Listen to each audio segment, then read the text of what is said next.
Welcome back to Mesh Football Network. Family, if you have spent even 5 minutes scanning the digital football landscape over the past 48 hours, you know that the transfer market has been completely set ablaze. We are not talking about standard squad depth updates. We are not talking about incremental positional upgrades. We are witnessing the most aggressive, ruthless, and transformative single-window acquisition strategy in modern Premier League history. This summer is everything. North London is currently preparing to orchestrate a double Brazilian takeover. Reports across Tier 1 media outlets, corroborated by creator discussions across YouTube, are confirming that Arsenal are actively working on a combined mega deal exceeding £220 million to bring Real Madrid superstar Vinicius Jr. and Newcastle United captain Bruno Guimarães to the Emirates Stadium. Today on Mesh Football Network, we are setting aside casual fan hyperbole. We're executing a full 25-minute structural deconstruction. How does Arteta integrate Vinicius Jr? And why is Bruno Guimarães non-negotiable? Engine room pivot. How does Arsenal stay PSR compliant while offering a club record salary exceeding £100,000 a week? And what does this mean for players like Gabriel Martinelli? Grab a drink, pull up a chair, and let's deconstruct the blueprint. To truly understand the magnitude of what is unfolding behind closed doors, we have to trace where these reporting streams originate, and separate genuine corporate intent from mere agent posturing. Reporting originating from Sammy Morgan highlighted Arsenal's financial team has run the numbers. They have the liquidity and ownership backing to make a record deal. Sky Sports is reporting Real Madrid has countered Arsenal's Vinicius Jr bid. This transfer saga is heating up. Sources indicate Vinicius Jr.'s camp is pushing desperately for a new deal, preempting a major Arsenal offer. Arsenal have already reached a broad agreement on personal terms with Newcastle skipper Bruno Guimarães, with negotiations shifting towards a structured fee of £75 million plus £5 million in performance-related add-ons. What we are looking at isn't two isolated. This is a unified, synchronized recruitment strategy. Mikel Arteta and Edu Gaspar are not shopping in the bargain bin. They are targeting established, world-class match winners entering their absolute physical primes. Other clubs fans are begging Arsenal to leave Vini alone because they recognise that if these two pieces drop into place, the competitive gap between Arsenal and the rest of the Premier League widens exponentially. Why is a player of Vinicius' status, a Ballon d'Or contender, a two-time Champions League winner, and a global icon, even?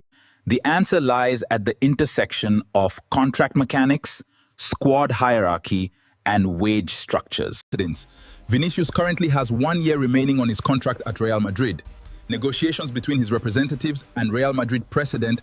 Vini's camp is demanding a net annual salary of €17 million, over £400,000 per week gross, to reflect his status as the club's primary offensive engine. However, Real Madrid's wage bill has become increasingly complex, with the arrival of megastars over recent windows. The Bernabeu Executive Board is hesitant to shatter their internal wage hierarchy, creating a friction point that are prepared to exploit. Arsenal are not just expressing informal interest, they are reportedly prepared to make the Brazil winger the highest paid player in the history of the football club, with wage packages being discussed between £400,000 and £500,000 a week. From Real Madrid's perspective, they face a brutal strategic crossroad. Do they risk keeping an unsettled player entering the final months of his deal? Or do they accept a British record transfer fee from Arsenal, monetize the player at his peak valuation, and reallocate those funds into their defensive line? The undisputed primary focal point on the left wing, complete commercial backing, and the chance to lead North London into a generational era. Now let's step away from the financial ledgers and put on our coaching tactical hats. How does the Real Madrid winger actually transform Arsenal's offensive machinery on the pitch? The past 2 seasons, the over-reliance on Saka on the right flank has been a structural criticism. Teams deploy a double pivot low block shifted to his side, forcing Arsenal to recycle play through a more conservative, control-oriented left side. If you drop Vinicius Jr onto Arsenal's left wing, that defensive tactic becomes instantly obsolete. You cannot double-team Saka on the right wing if Vinicius Jr is isolated one-on-one against a right back on the left wing. His vertical acceleration forces the opponent's right-sided centre-back to leave his mark and slide over to cover the channel. The moment that centre-back slides across, massive central corridors open up for Kai Havertz, Martin Odegaard, or late-arriving runners from midfield. Vinicius gives Arsenal an electric, devastating transition threat in Champions League knockout ties when games become chaotic. Vini's ability to pick up the ball in his own half and carry it 40 yards under pressure turns defensive recoveries into immediate, high-probability. While Vinicius brings the dynamic flair, the acquisition of Guimarães is the structural glue that makes this entire project tactically sustainable. Personal terms between Arsenal and Guimarães are completely agreed. The 28-year-old Brazilian international has expressed a clear desire to join Mikel Arteta's project, seeking to compete at the absolute highest level of the UEFA Champions League. While Newcastle United initially rejected verbal proposals in the region, 65 to 70 million pounds, ongoing talks between Edu Gaspar and the St James Park executive team have pushed the overall structure toward a realistic 75 million plus 5 million add-ons package. Why is Mikel Arteta so fiercely obsessed? But when we look at securing Guimarães, because Bruno solves Arsenal's midfield progression equation. For all of Rice's world-class athletic and defensive tackling and ball-carrying ability, Rice is at his absolute best when he is given the freedom to box-to-box press, crash the box, and destroy opposition plays in the middle third.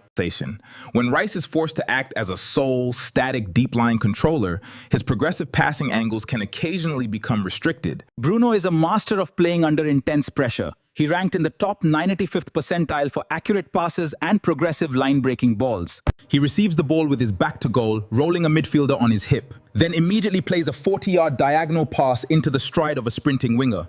Pairing Guimarães alongside Rice creates the most complete, physically dominant, and technically gifted midfield double pivot in world football. You have Bruno supplying the press-resistant distribution and tempo control, while Rice provides the elite defensive coverage and box-to-box engine. Good luck trying to play through that midfield. Arsenal are no longer content with being title contenders. They are building a dynasty, capable of capturing both the Premier League and the UEFA Champions League year after year. Signing Vinicius and Guimarães would send an absolute shockwave through global football. North London is the premier destination for world-class talent, pairing Brazilian flair and technical perfection with Arteta's tactical discipline. Now, I want to turn the microphone directly over to the sharpest football minds in our community. If Arsenal pull off this staggering £220 million double Brazilian transfer, do they instantly become the favourites to conquer Europe next season? Or is the wage structure expansion too big of a corporate risk?